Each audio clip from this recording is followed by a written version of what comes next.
Zarba gol emas. Qaytarildi. Ronaldo penaltidan gol ura olmayapti. Mana shunaqasi ham bo'lib turadi ba'zida. Cristiano Ronaldo, Pepe Reina oyoqlarida lekin yaxshigina zarbani qabul qilib oldi.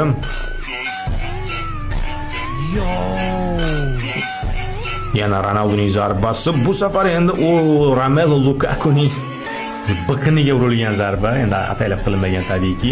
Yana bir zarba. Ronaldo endi Manuel Neuerni hozir ahvolini ko'ryapsiz. Ronaldoning zarbalaridagi kuch qanchalik yuqori ekanligini mana shundan ham bilib olish mumkin. Voy Ronaldo. O'ynashmagin Ronaldo bilan. Ronaldo urar mana shunday to'pi bilan deyishimiz mumkin.